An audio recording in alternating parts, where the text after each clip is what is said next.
Good morning, praise the lord. ఈరోజు దేవుడు మనతో మాట్లాడుతున్న వాక్యాన్ని ధ్యానిద్దామా? కీర్తన గ్రంథము 9వ కీర్తన 6, 7, 8 వచనంలో, శత్రువులు నశించిరి, వారు ఎన్నడూ నుండకుండా నిర్మూలమైరి. నీవు పెళ్లగించిన పట్టణంలో స్మరణకు రాకుండా బొత్తిగా నశించెను. యెహోవా శాశ్వతంగా సింహాసనాసీనుడై ఉన్నాడు. న్యాయం తీర్చుటకు ఆయన తన సింహాసనమును స్థాపించి ఉన్నాడు. యెహోవా నీతిని బట్టి లోకమునకు తీర్పు తీర్చును, యథార్థతను బట్టి ప్రజలకు న్యాయము తీర్చును. ఇక్కడ మనం వాక్యం ధ్యానించినట్లయితే దావీదు భక్తుడు అంటున్నాడు, శత్రువులు నశించిరి, వారెన్నడూ నుండకుండా నిర్మూలమైరి. దేవుడు ఖచ్చితంగా అన్యాయం చేసేవారిని తప్పకుండా నశింపచేస్తాడని వాక్యం సెలవిస్తుందండి.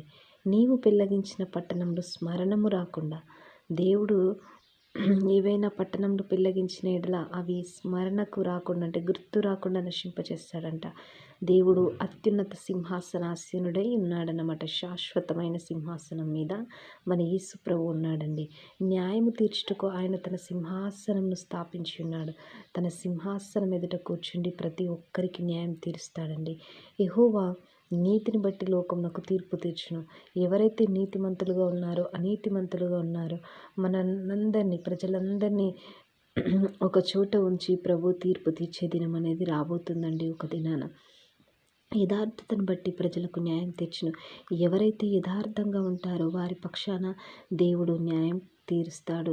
యథార్థత లేని జీవితం వ్యర్థమండి.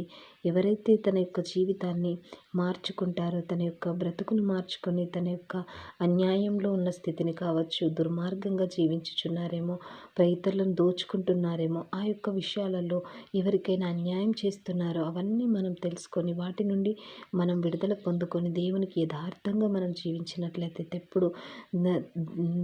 జీవించినట్లయితే ఒకప్పుడు తీర్పు దినాన మనల్ని దేవుడు తప్పకుండా తన నిత్య రాజ్యంలోకి తీసుకెళ్తాడు. ఆ తీర్పు దినాన మనము తీర్పు తీర్చే గుంపులో ఉండకూడదండి. ఎందుకంటే మన ప్రవర్తనను బట్టే మనం తీర్పులోనికి వస్తాం. మన నడకను బట్టే, మన ప్రవర్తనను బట్టే, మన ఆలోచనలను బట్టే, మనం చేస్తున్న అన్యాయాన్ని బట్టే మనము తీర్పు దినంలోనికి వస్తామండి. కాబట్టి మన జీవన శైలిని మార్చుకుందాం, మన ప్రవర్తన మార్చుకుందామండి.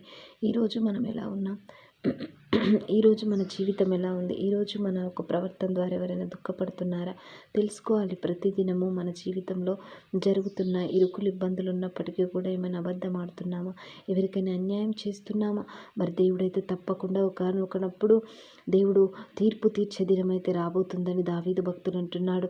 దుష్టులకైతే నిత్యరాజ్యంలో చోటు లేదు, దుర్మార్గులకు చోటు లేదు. కాబట్టి మనము నీతిమంతుల వలె ఉంటూ, దేవుడి నీతిని బట్టి మనం నీతిమంతులం అయ్యామండి. కాబట్టి